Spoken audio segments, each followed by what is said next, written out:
Olá, meus amigos, boa noite para todos vocês.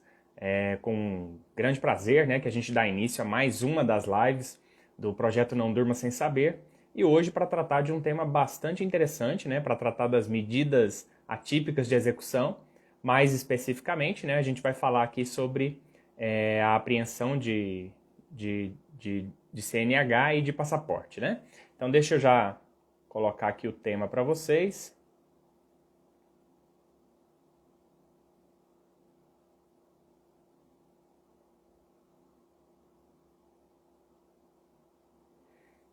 Bem, tá aí na tela o tema para vocês. Bem, como eu estava dizendo, né, é um privilégio desde o início, né? Eu agradeço a presença de todos vocês, peço para que não deixem de compartilhar a live, né, usando aqui esse botãozinho aqui, né, do aviãozinho, não deixem de compartilhar para levar esse conhecimento mais longe e levar para outras pessoas, né? Bem, mais uma live, né, do projeto Não Durma Sem Saber.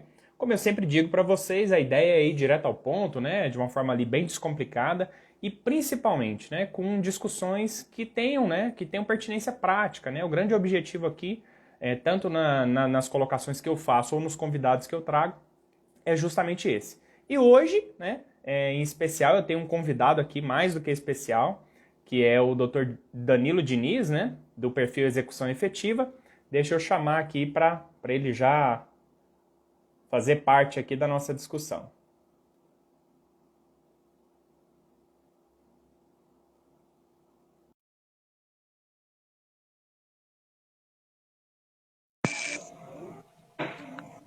Olá, olá, boa noite. Opa, tudo bem? Tudo bem, Tudo doutor? jóia? Boa noite, Tá me professor. ouvindo bem? Tô assim, como é que tá meu som também? Tá legal? Tá beleza. Hoje não Ah, tem que negócio de bom. professor não, viu? Hoje aqui eu tô de Ah, aluno, viu? Tô aqui para então tá aprender com bom. você. Passou de um certo horário, né? Acaba as formalidades, né? Pois é. Então, o que que acontece? Pessoal, aproveitando aqui, né, para primeiro agradecer o Dr. Danilo pelo aceite do convite, né? Eu queria trazer esse tema aqui, e temas relacionados à execução, porque eu sei que eles são de interesse, né, de todos os advogados, e principalmente daqueles que me acompanham aqui também. E deixa eu falar um pouquinho primeiro, né, do Dr. Danilo aqui, deixa eu dar as credenciais dele, não precisa não, mas deixa eu passar aqui para vocês. O Dr. Danilo ele é especialista, né, em Direito Constitucional e Direito do Processo do Trabalho, é professor, né, como vocês já sabem bem, foi advogado, né, até ingressar no tribunal, imagino, e hoje é diretor de secretaria lá no TRT, aqui no TRT 18, né, que nós somos da mesma terra aqui. E eu de já eu agradeço, né, o convite e já passo para você, para você fazer suas considerações iniciais. Ó, eu fiquei muito feliz pelo convite, te acompanho já há bastante tempo lá aqui no Instagram. É, te admiro demais, porque todo mundo que sai da faculdade de Direito ainda consegue fazer continha, já tem assim um lugar no céu. Então você que ainda se especializou em cálculo, ensina liquidação, nossa, tem um cantinho no céu. Parabéns aí, viu? Eu estou numa fase que eu até o troco eu não confio em mim contando, tá? Deixa eu até aproveitar, então, até você comentou sobre essa questão da liquidação, até para justificar para o pessoal aqui, né, por que a gente escolheu falar sobre esse tema. E eu acho que tem um número que, falando em cálculos, né, falando em números, acho que tem um número que explica muito bem a importância do que a gente vai discutir aqui hoje. Se a gente pegar os dados, né, da corregedoria do TST, né, do CSJT, na verdade, você pegar ali os prazos processuais em cada fase, você vai ver, né, a importância do que a gente vai tratar aqui hoje. Para que vocês tenham uma ideia, né, a fase de conhecimento até a prolação da sentença no primeiro grau, você tem em torno de 290 dias, mais ou menos por aí. A liquidação, que é um dos temas que eu sempre gosto de tratar, porque ele parece que ele não entra muito nessa conversa, mas ele toma, em média, 230 dias do processo. Então, de fato, é um assunto que demanda, né, que demanda cuidado e merece que a gente adote estratégias para poder ganhar tempo nessa fase também. Mas eu não tenho dúvidas de que o grande vilão é a fase de execução, que hoje está tomando, em média, 950 dias de um processo. Então, eu queria muito trazer assuntos relacionados à execução, e aí eu não podia deixar de trazer o Dr. Danilo, que é fera nisso, né, para ele ajudar a abrir essa caixa preta aqui para nós hoje. Professor, você me permite, já aproveitando a deixa, eu fui diretor na 9ª Vara do Trabalho de Goiânia por 2 anos. E quando eu cheguei lá, eu já tinha tido experiências como diretor de secretaria em outras unidades, tinha sido diretor em Rio Verde, Anápolis, e em Goiânia foi o maior desafio, porque a vara, na época, a 9ª Vara do Trabalho, das varas da capital, era a vara que mais tinha processo de execução. A gente tinha 4.000 processos em fase de execução, além de 2.000 processos em fase de conhecimento. Aí, no primeiro dia que eu assumi como diretor, eu recebi uma visita muito ilustre do ouvidor do tribunal. Ele falou assim, olha, a vara aqui você vai assumir um desafio, porque aqui tem um gargalo, que é a execução. Aí ele contou, né? O tribunal tem, em média, 300 reclamações por mês aqui na ouvidoria. Dessas 300, 290 aí da 9ª Vara é relacionada com a execução. E aí eu tive que... eu percebi que, para solucionar o problema de gestão da vara, eu ia ter que aprender a aprofundar o conhecimento da execução. E foi um desafio. Nos 2 anos que eu fiquei lá, foi a Vara do Trabalho da Capital que mais encerrou o processo de execução, e assim, com margem, né? O Leandro, do perfil Execução Descomplicado, na época era meu subdiretor lá, e a gente falou demais lá, Leandro. Até aqui conosco, prestigiando aqui. Ele está aqui, eu estou vendo ele dar tchauzinho aqui. Mas, assim, a execução é um problema, assim, do advogado, da parte do judiciário. Todo mundo sente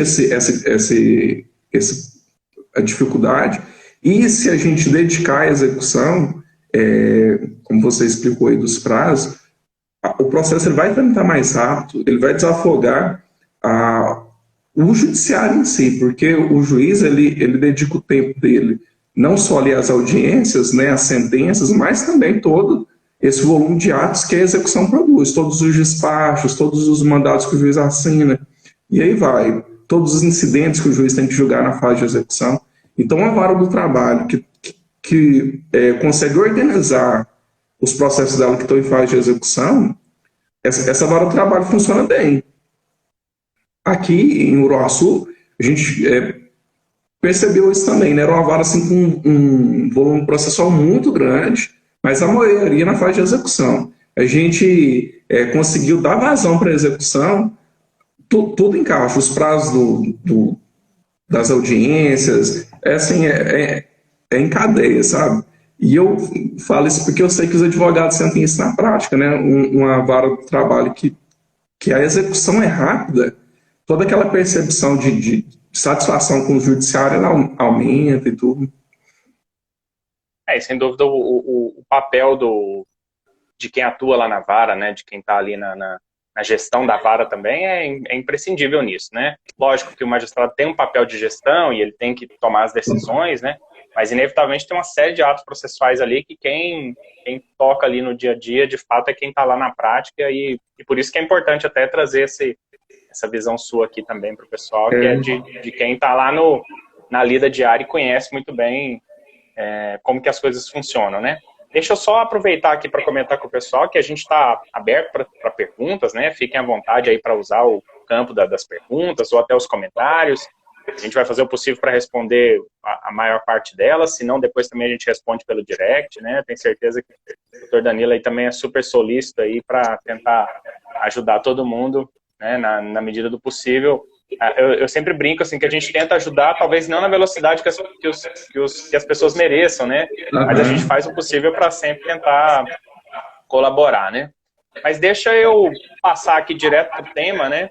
Para a gente conversar um pouquinho sobre o assunto. Assim, acho que o primeiro ponto, e aí eu já vou deixar contigo, como eu disse, estou no papel de aluno aqui, para que você pudesse pelo menos nos dar um contexto aí dos principais fundamentos legais, né? Ou seja, da onde se tira isso, a aplicabilidade no processo de trabalho, dessas medidas atípicas e consequentemente, para discutir também quais seriam as principais visões, né? Acho que é um início legal a gente tratar assim, as duas visões de mundo, né? Do exequente e do executado, o que eles pensam aí e que vão entrar em litígio ali dentro do processo de execução.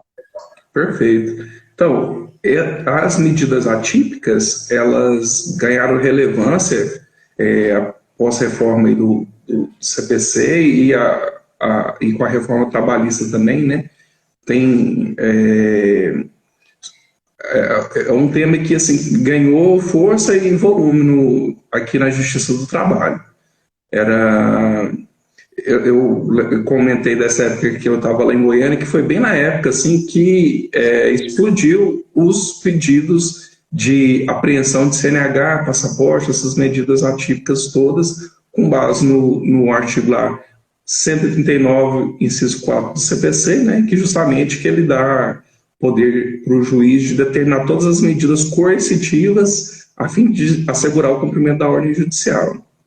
E bem na época da reforma também, o TST ele regulamentou, né, a Instrução Normativa 39 e ele falou que era aplicável ao processo de trabalho esse artigo lá do CPC. Então, assim, a partir daí, essa discussão começou a com muita frequência na Justiça do Trabalho e tomou corpo, né? Por um lado, os reclamantes trouxeram esse pedido de apreensão de CNH. Eu vou só fazer um parênteses e um desabafo. Eu sou um cara, eu gosto assim de tudo muito prático, pragmático mesmo. Eu gosto do que funciona. O primeiro desabafo que eu tenho para fazer é assim, a apreensão de CNH e passaporte não faz milagre. O pessoal acha que se conseguir o deferimento desse pedido, vai resolver a execução. E o que eu vejo aqui no dia a dia não é bem assim. O pessoal tem toda uma discussão jurídica para conseguir esse pedido deferido, e quando ele tem esse pedido deferido, não necessariamente traz aquele efeito prático que se promete por aí. O pessoal vende o bloqueio, a apreensão da CNH como se fosse a solução para execução. E o primeiro ponto que eu vou falar para vocês, já desapontando o pessoal, assim, que não traz efeito prático? Traz, mas não é milagroso.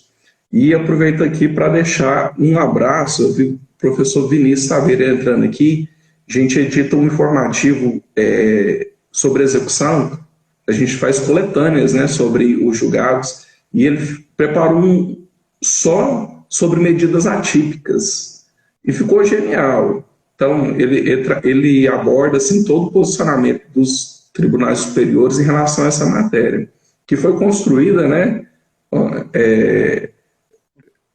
assim, bem recentemente. Então, por um lado, o que o reclamante ele trouxe para o juiz? Juiz, a execução tem que ser efetiva, a natureza do crédito trabalhista é alimentar, a execução tem que ser rápida, célere, e, tendo em vista que o juiz pode determinar todas essas medidas coercitivas que determinam, então, né, o bloqueio da CNH e do passaporte para que esse devedor aí, que às vezes tem bem, está ocultando bem, ele se sinta-se coagido a vir pagar espontaneamente a execução.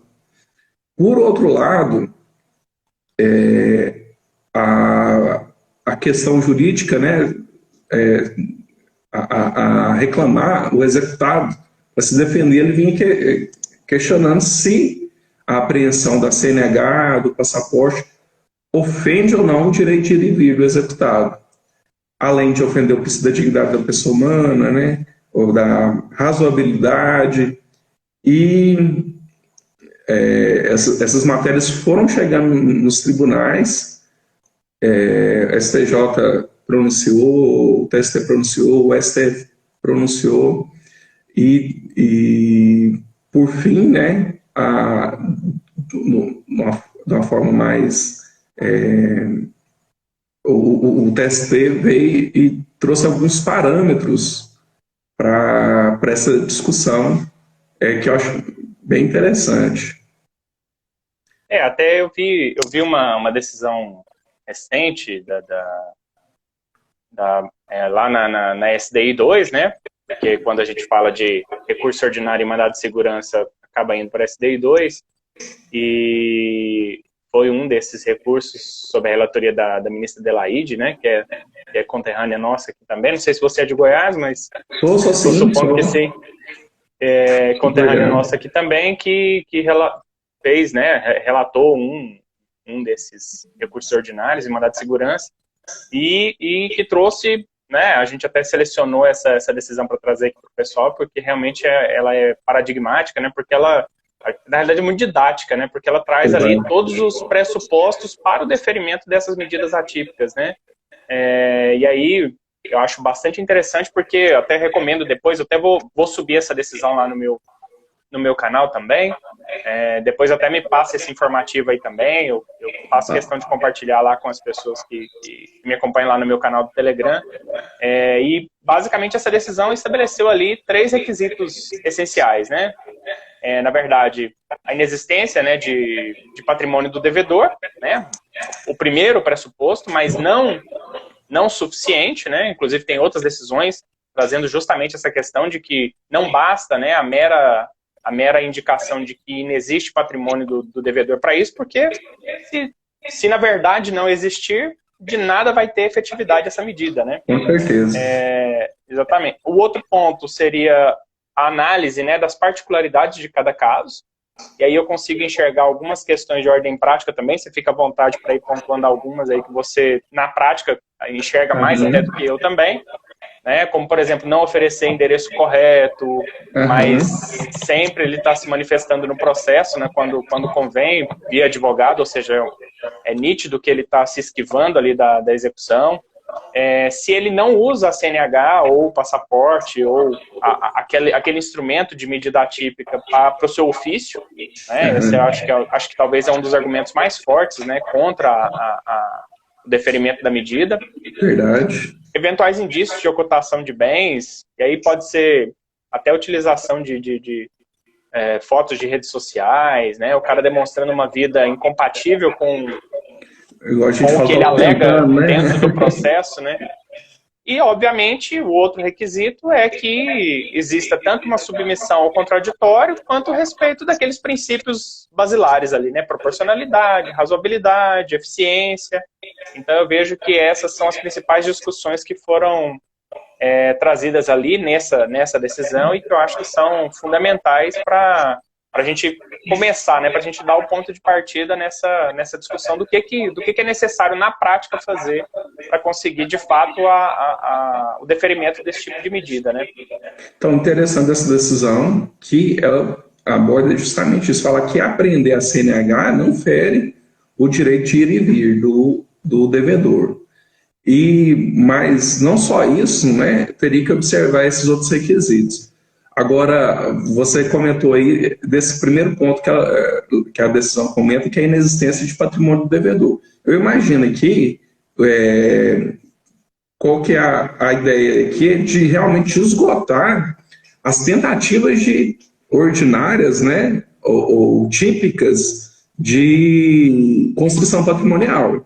Ou seja, não adianta você tentar uma medida atípica se você ali não esgotou as medidas típicas. Já teve um mandado de penhora, infrutífero, já teve todas aquelas tentativas de construção via convênios, Cisbajude, Renajude, CNIB, são dezenas de convênios aí, né? Então, assim, e isso que você comentou é verdade. A gente fala que às vezes o devedor, na audiência, ele chega lá maltrapilho e tudo, mas na rede social ele está ostentando, iate, festas e tal.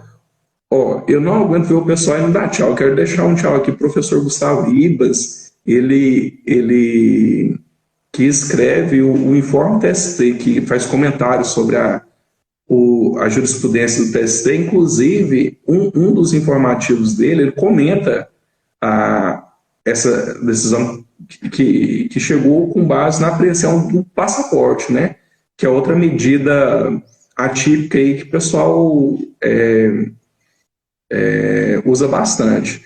E o TST, nessa oportunidade, falou que a apreensão de passaporte, sim, ofenderia, né, o direito de ir e vir, porque ele é um documento estritamente necessário para ausentar do território nacional. Então, a apreensão de passaporte pelo TST, pelos outros tribunais superiores, aí sim ofenderia ao direito de ir e vir, e, portanto, seria ilegal, né? Porque até o carro você tem como substituir, né? Se você não tiver habilitação, você vai de Uber, você pega carona, você faz de outra forma, né? Com certeza. Você não está totalmente restrito. E aí, agora, ironia, o passaporte, né? de fato, se tirar, lógico que tem toda aquela discussão, né? De falar assim, tá, mas o cara que faz viagem internacional pode deixar a dívida para trás, né? Uhum. Eu até acho, assim, aí opinião pessoal minha, assim, que até a medida seria possível. Exato. Exceto se se demonstrado, pelo menos, né, que a utilização do passaporte se dá para o ofício, né? Eu até vi uma decisão recente que era de um diretor de uma empresa que tinha contatos tinha contatos frequentes fora do país, e aí o TST indeferiu o pedido, mas também fundamentando na questão da utilização do passaporte para o ofício, né? Uhum. Eu até acho esse ponto importante do ofício, até vi alguns comentários aqui também, passando aqui, sobre essa questão. Eu acho que, de fato, aquelas pessoas que dependem tanto da CNH quanto do passaporte para suas atividades profissionais, aí seria um contrassenso total, né? O deferimento desse tipo de medida, porque, na verdade, você não está constrangendo ninguém, na verdade, você está impedindo o pagamento do crédito, né? Com certeza. O que é o correto é o quê? Aí eu conto até com a sua opinião também. E quando o camarada chega e alega que ele tem um ofício e que, consequentemente, ele precisa da CNH ou do passaporte que seja, isso, na verdade, abre um flanco para que você possa atacar justamente os rendimentos dessa atividade. Uhum. E aí, sim, utilizar. Ou seja, se ele vem e traz a juízo demonstrando essa situação, claramente, algum rendimento ele está tendo e, consequentemente, você pode voltar para as medidas típicas, né? Então, acho que a coisa encaixa bem, né? Com certeza. Até a questão da CNH, né?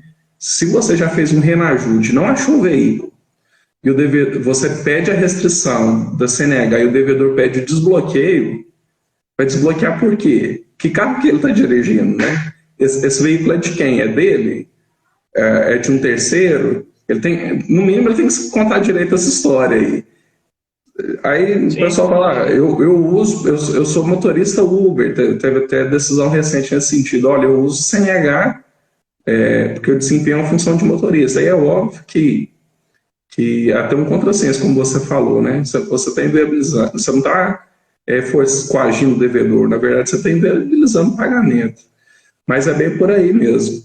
Agora, assim, na prática, eu vou te contar o que a gente vivenciou aqui de dentro do balcão.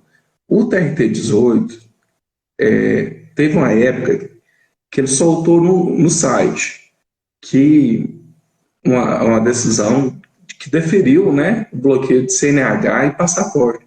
Professor Hugo, das 4.000 execuções que eu tinha lá, pelo menos 1.000 veio pedir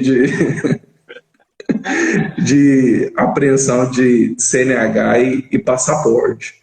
E aí foi, né? Na época foi bem na época da construção desse raciocínio jurídico e tal, e tinha decisões das duas formas, que deferia, que indeferia, quando deferia o reclamante recorria, às vezes o tribunal determinava que se fizesse, né, a apreensão, e aí chegava na efetividade. Como eu disse no começo, eu já vi o devedor vir pagar espontaneamente a execução porque teve lá a determinação de bloqueio de CNH e passaporte.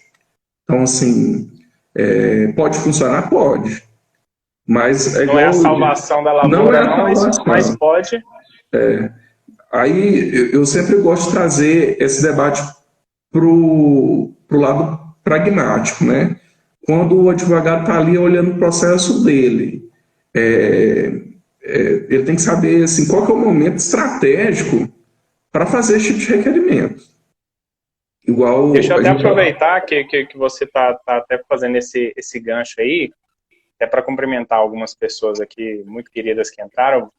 Me perdoem o que eu não cumprimentar, mas a doutora Fabiana Carvalhais, Vitor Bruno, William, e eu fiz esse gancho justamente para tocar aqui numa dúvida que eu recebi de um colega, né, até um aluno meu de um dos meus cursos, e que é o Elder Ambrosio, que ele me perguntou justamente assim, sobre qual seria o momento adequado e qual seria o caminho, né, para seguir, como proceder para poder ter efetividade nesse tipo de pedido. E aí, então, deixo contigo. Então, eu já vi muitas vezes o pedido de apreensão. Primeiro, eu vou falar assim, não peça apreensão, peça o bloqueio. Então, a primeira dica é essa. Por quê? O que é apreensão? A apreensão depende de um oficial de justiça ir lá, localizar o devedor e apreender o documento e trazer para o juiz, né? Então, o pessoal pede apreensão quando o devedor está em local incerto e não sabido. O juiz já indefere de plano. Fala assim, olha, se o devedor está em local incerto e não sabe como eu farei, então, a apreensão desse documento. O juiz já indefere. Então, quando vocês forem pedir, peça o bloqueio. Por que bloqueio? Porque o tribunal hoje, o Tribunal 18, né, o TRT 18 aqui de Goiás, ele tem um convênio com o Detran, Goiás, e a gente consegue fazer esse bloqueio online e, assim, simultaneamente. O juiz deferiu, a gente garante ao contraditório e executa a ordem no convênio lá do Detran, e a partir daquele momento já tem a ordem de restrição lá no sistema do Detran, e se porventura esse credor for parado com uma blitz, aí a própria polícia já apreende lá o veículo que ele estiver dirigindo, já apreende a carteira, e aí sim ele disponibiliza, né? Ele oficia para o juiz falando, apreende, que é de fato o efeito prático que o credor quer, né? Ele quer que o devedor passe por esse tipo de constrangimento. Então, não necessita da apreensão. Semelhantemente ao passaporte, né? O passaporte, a gente também tem um convênio com a Polícia Federal, que a gente expede o ofício de forma eletrônica, né? Na verdade é um e-mail. A gente manda lá para a delegacia da Polícia Federal, eles vão lançar nos sistemas deles lá essa ordem judicial de bloqueio do passaporte. Se porventura esse devedor tentar embarcar aí, a polícia vai apreender o passaporte dele. Então, já anota aí, não pede apreensão, pede... É porque, sabe o que acontece? Às vezes o juiz defere a apreensão. Aí é complicado. Então, peça o bloqueio. O momento adequado... na verdade, muitas vezes a gente tem essa situação do devedor em local incerto, né? Pois é. Muito comum. Na verdade, eu até falo assim que essa situação também ela acaba gerando algumas situações muito ruins, né? Que é aquela que às vezes o camarada nem está sabendo do processo, não soube de nada, não soube da fase de conhecimento, não sabe de nada, vai ficar sabendo a hora que cai parar numa blitz, né? Mas Mas cada um no seu papel, né? Não, pois é, eu não consigo, eu tenho que falar, eu gosto disso, eu gosto quando o devedor vai lá, quando ele está querendo vender o imóvel, já achou um comprador, ele tem uma restrição, ele tem que ir lá pagar a execução espontaneamente, eu acho o máximo. Teve uma época, você que é daqui de Goiânia, você lembra, final do governo ali do Marconi Perillo, qualquer lugar que você andar, achou uma blitz em Goiânia. Nessa época, eu fiz restrição nos processos todos lá da VT, todos.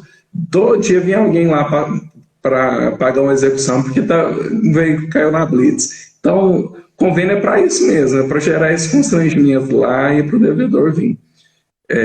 Aí, sobre o momento, né? O momento adequado de pedir isso. Que eu vejo também muito pedido ser indeferido, porque ele pede num momento inoportuno. Então, de fato, você tem que constatar se já esgotou todos aqueles meios típicos, todos os convênios, se já fez uma tentativa de penhora, né? No local, a penhora ainda é muito efetiva. E outra coisa, se todos os COR e todos os responsáveis por aquele débito já estão lá na capa do processo. Então, tem devedor subsidiário, o sócio já está aqui na execução. Eu já vi, professor, assim, eu conto isso aqui até para o pessoal prestar atenção. Eles pedem a apreensão de CNH e não teve incidente de desconsideração ainda, ou seja, está pedindo a apreensão de CNH de uma empresa. E assim, eu não vi isso foi uma vez, não. É porque a pessoa não manuseia o processo e acredita que a apreensão da CNH é milagrosa. E não é bem assim, né? Igual eu falo, a execução a gente tem que fazer o arroz e feijão ali bem feitinho. Então, já tentou renajude de todos os sócios, já tentou QNIB de todos os sócios, já fez um mandado de busca e apreensão, de penhora em face desses sócios. A pesquisa de outras empresas em nome dos sócios, né, para alcançar lá através da desconsideração inversa, que também é muito mais efetivo do que a apreensão o bloqueio da CNH. Então, a primeira pergunta que eu faço, se esgotou todos os responsáveis e já fez todas essas medidas típicas, aí está na hora de você pensar no bloqueio da CNH. Outra questão que você falou, assim, às vezes o devedor ele está ostentando na rede social e você percebe que ele faz viagem para o exterior frequente. Esse padrão de vida dele está incompatível com aqueles resultados que os convênios estão demonstrando para o juiz, né? Ó, juiz, o devedor fala que não tem patrimônio, os convênios são todos negativos, mas ele está vivendo uma vida aqui incompatível. Ele viaja para o exterior, ele posta aqui andando em carro importado e tudo. Cadê esse patrimônio, né? Então, provavelmente, ele está ocultando patrimônio. Isso é um indício forte de ocultação de patrimônio. E aí, sim, também é um fundamento também muito relevante para você conseguir o deferimento, até do passaporte. Porque, como você disse, né, o passaporte, para uma pessoa que precisa viajar é uma coisa. Às vezes, a pessoa até está... eu já vi também a pessoa vir falando assim, juiz, eu descobri que o dono da empresa fechou e está se mudando para o exterior e estou pedindo urgente aqui o bloqueio do passaporte dele. Aí o sócio nem está no processo ainda. O juiz vai indeferir. Por quê? Porque ele tem direito de ir para o exterior, ele tem direito de tirar um visto e trabalhar lá, inclusive adquirir patrimônio para pagar a execução. Então, não é um tipo de situação relevante que o juiz vai deferir. Diferente desse caso da ostentação, né? Mostra foto lá com o filho na Disney, tá com a lua de mel com a esposa na Europa. Aí sim você vale a pena fundamentar este tipo de pedido. Por quê? Porque tem ali indício que o devedor tem patrimônio e ele está ocultando o patrimônio dele.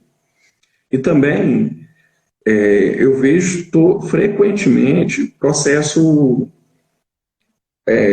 a prescrição intercorrente ali, acabar com o processo, né? Extinguir aquela execução, porque decorreu o prazo lá de 2 anos, o devedor não indicou nenhum meio eficaz para o juiz para impulsionar a execução. Então, quando o juiz já esgotou todos os convênios e intima lá você para indicar diretrizes, se realmente não tiver nenhum outro convênio, também está na hora de pedir. Ou se você já tem um processo, ele já está lá no arquivo provisório, você constatar que não tem esse tipo de pedido, é um pedido interessante para você fazer para interromper a prescrição intercorrente. Porque mesmo se vier essa discussão jurídica aí da legitimidade ou não, você ganha ali no prazo para evitar uma prescrição. Porque eu também já vi muitas vezes o devedor adquirir patrimônio no curso da execução. Às vezes, em um determinado momento, de fato, ele não tinha patrimônio, mas a execução ele durou 2, 3 anos, ele conseguiu reerguer a vida dele, hoje ele tem patrimônio. Inclusive, adquiriu bens no curso da própria execução. Então, assim, se tiver processo lá no arquivo provisório, eu tenho certeza que o pessoal tem,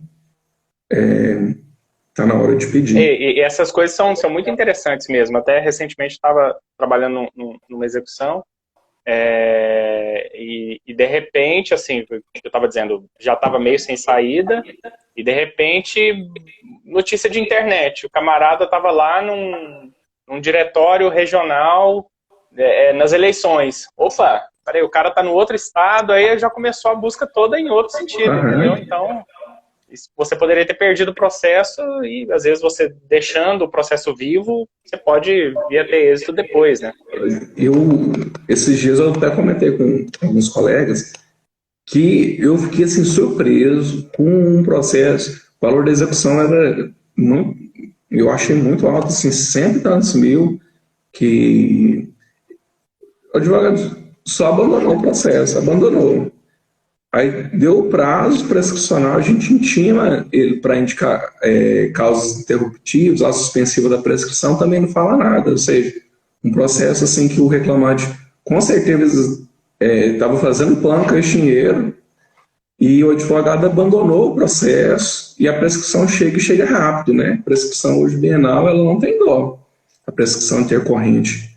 Então, se tiver algum processo nesse sentido, não deixa a prescrição alcançar, não, né? Usa essas medidas atípicas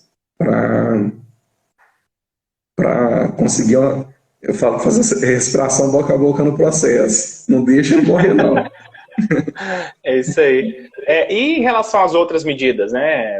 Eu vejo sempre aí a questão de bloqueio de cartões, bloqueio de serviço de telefonia, como que tá isso na prática? O pessoal é bem criativo nas medidas atípicas, né? Esses dias eu vi um meme assim do fulano de tal, 2 anos sem pagar a pensão, aí o pessoal comentou assim, medidas atípicas, né? O pessoal é bem criativo, né? Nas medidas atípicas. Mas o que eu aconselho todo mundo é realmente pensar na efetividade. Se questione se aquela medida ele é só para gerar um constrangimento ou ele tem um poder de fato para trazer o devedor ali daquela inércia para ele vir e ter vontade de pagar e resolver aquele problema dele. Porque se a gente não incomodar o devedor, ele está numa situação muito confortável, ele espera o prazo de 2 anos passar, tenta uma prescrição intercorrente. Então a gente tem que tirar ele dessa posição de conforto, né? Mas igual, bloqueio de cartão e de concessão de novos cartões. Esse é um pedido que eu questiono muito a efetividade dele. Inclusive tem decisões aqui do TRT 18 nesse sentido de interferir, porque apesar do TST falar que isso não ofende o princípio da dignidade da pessoa humana, eu não vejo muita utilidade prática. Por quê? Porque se você já fez um pedido de Bacen reiteradas vezes e você constata que esse devedor não está movimentando as contas bancárias dele, se você já pediu ali uma restrição BNDT, já negativou o nome dele do BNDT, negativou no Serasa Jude, às vezes você pediu um protesto e esse devedor ainda está movimentando, ele provavelmente não está movimentando nada no nome dele, inclusive cartões de crédito. O banco não vai conceder um cartão de crédito ou renovar um cartão para uma pessoa que está lá no BNDT, Serasa Jude, etc, etc. Aí a primeira questão que eu falo é até do CNH. Eu estou hoje aqui no interior, Uruaçu. Uruaçu é aquele currutela, está 300 quilômetros de Goiânia, mas é currutela, o pessoal anda sem carteira. Eu imagino, porque cada barbaridade aqui no trânsito, o que adianta aqui, né, o credor pedir apreensão de uma CNH aqui em Uruaçu? O cara vai continuar dirigindo do mesmo jeito. É o caso do bloqueio de cartão. O cara, se ele estiver movimentando, ele está movimentando em nome de terceiro. Então eu não vejo efetividade. Igual assim, eu já vi alguém vir pagar espontaneamente a execução porque teve um pedido de CNH. de bloqueio de CNH. Eu nunca vi ninguém vir pagar porque teve o bloqueio do cartão. Aí, Perfeito, isso é muito bom. Eu quero dar uma dica aqui também para o pessoal. O pessoal, ainda, quando vai pedir isso, o juiz às vezes pede para ele indicar, então, qual que é a operadora de cartão que esse cara tem vínculo e tal. Hoje não precisa disso. Hoje a gente tem um convênio que a gente consegue operacionalizar isso de uma forma totalmente digital, que é o protocolo digital do CIS/BA-100. Não é o CIS/BAJUD que faz o bloqueio, né? Tem juiz, tem servidor que não conhece. Então, o pessoal pede, o juiz indefere porque nem conhece o sistema. Esse sistema, ele é tipo um e-mail lá do Banco Central, que o juiz manda o despacho com força de ofício, determinando o bloqueio dos cartões e tal. O Banco Central manda para todas as instituições financeiras. Todas, que opera através de cartão de crédito, né? E aquela que o devedor tiver vínculo, a operadora já faz o bloqueio lá e informa para o juiz, efetuou o bloqueio e tal. Serve tanto para o bloqueio do cartão, né, e a proibição de concessão de cartão, tanto para a penhora daquele comerciante que opera com a maquininha de cartão de crédito. Então, se você quiser fazer a penhora... Essa é muito efetiva. É muito efetiva. Inclusive, quando usa em nome de terceiro, né, essa dica funciona mesmo. Você vai lá, tenta comprar, pega o canhotinho, traz para o juiz, porque às vezes ele está usando uma maquininha de nome de terceiro, e você já consegue resolver a execução. Essa é uma dica que eu acho muito boa, que vale a pena. Então, para fazer o bloqueio do cartão e para penhorar esses créditos, tem esse convênio aí que o pessoal não conhece, que é o protocolo digital do CIS/BA-100. Quando você for pedir, só reforçando, não é a mesma coisa que CIS/BAJUD, parece, né? Mas não é. Você pede para ser feito através desse...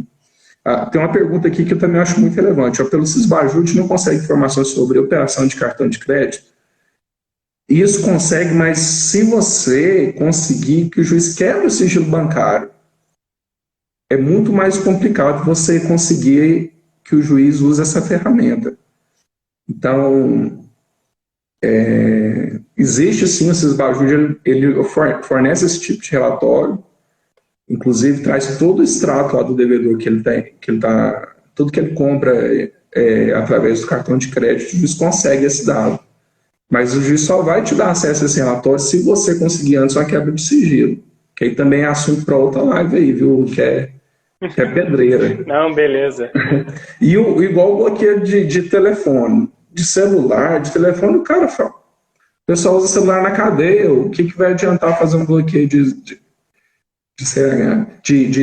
aparelho de telefone? Então eu não vejo efetividade nenhuma nisso. Mas é igual eu falei, estrategicamente, para evitar uma prescrição intercorrente, você vai e pede. Vale a pena pedir. Vai que cola, né? Vai que cola. Não, perfeito. Ó, pessoal, eu só tenho a agradecer ao Dr. Danilo, só dica de ouro hoje aqui. Muitas dicas bacanas aí, tenho certeza... Eu não preciso nem dizer que foram boas, que os comentários aqui já deixaram claro isso aqui. O pessoal adorou. E deixa eu já aproveitar o gancho aqui, né, para fazer alguns convites para o pessoal que tá nos assistindo, né? O primeiro é para continuar assistindo às próximas lives desse projeto que eu estou desenvolvendo aqui, o projeto Não Durma Sem Saber. Segundo, para acompanhar o perfil do Dr. Danilo, que é o Execução Efetiva, basta você pesquisar aí na live mesmo, que você já acha, caso eventualmente você ainda não seguisse ele. E outros convites também, depois dê uma olhadinha lá na bio, né, tanto minha quanto do Dr. Danilo, com certeza tem muitas dicas lá, conteúdos para seguir canal de Telegram e daí por diante, outros canais. Eu até, aproveitando hoje a nossa live, eu deixei um desconto especial de 15% no meu curso Descomplicando o PJ Calc, para quem quiser a matrícula ainda hoje. Então não perca a oportunidade aí. Deixa eu te interromper só para falar isso aí. Cara, eu vejo o pessoal perder tanto dinheiro nessa fase de liquidação. Às vezes, assim, uma impugnação bem feita, ele dobra o valor da execução.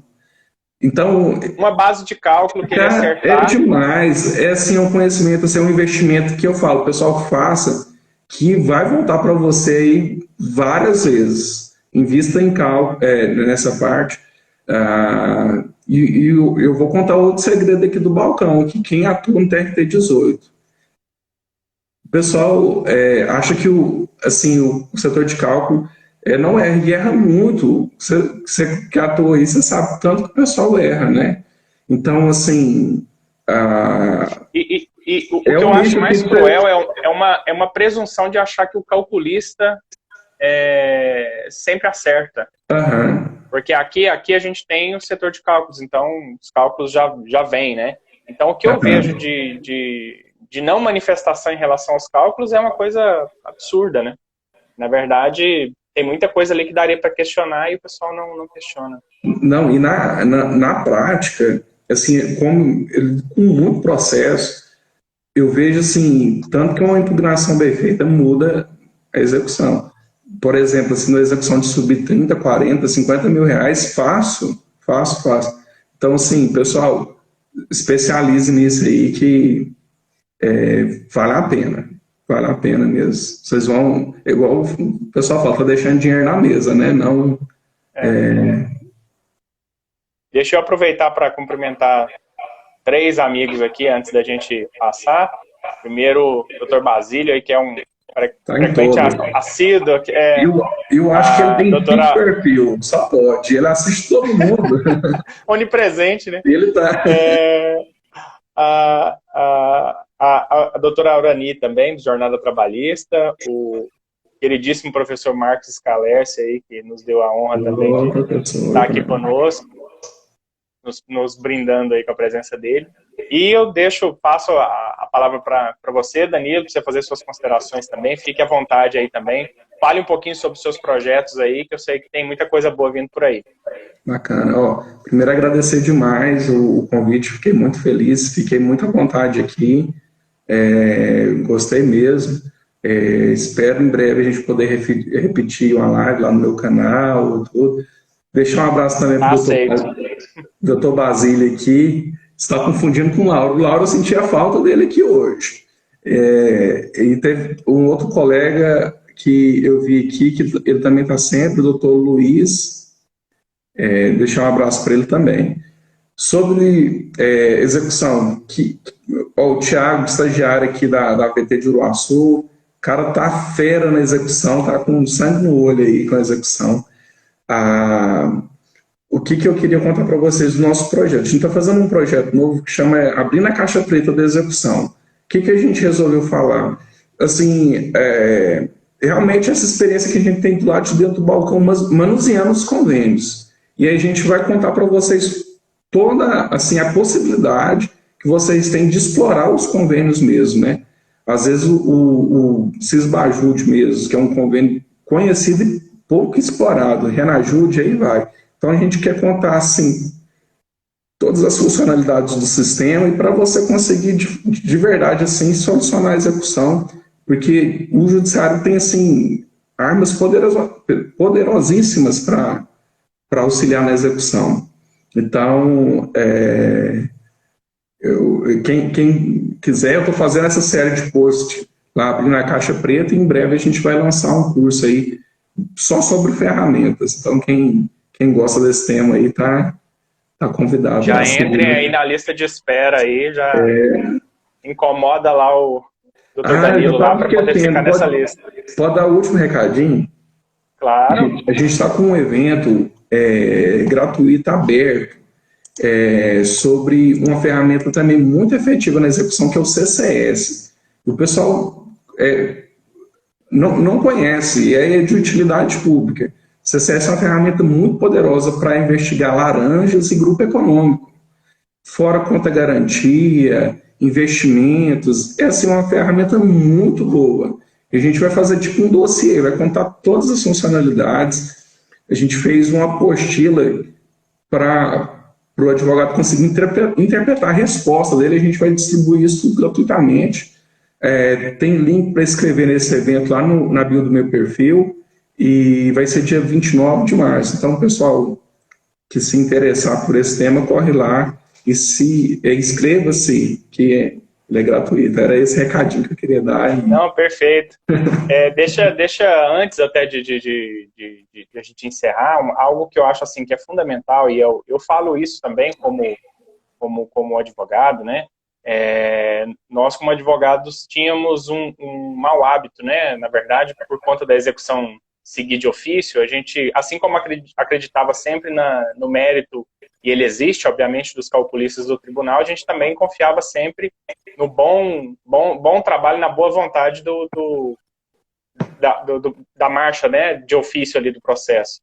E acho que isso também pode até parecer para muitos foi uma grande hecatombe aí, mas na verdade acho que foi uma grande oportunidade da gente, todo mundo, aprender um pouco mais, e eu acho que esse é um momento importante para a gente justamente aprender mais sobre execução. Por isso que eu quis, inclusive, fazer essa live aqui com você. Também aprendi bastante. Agradeço muito o aceite do convite e só tenho a agradecer, e já me despeço aqui do pessoal. Deixo para você também fazer a sua despedida. Pessoal, boa noite. E eu ia te perguntar, você vai deixar gravada, né? Tinha um pessoal perguntando aqui.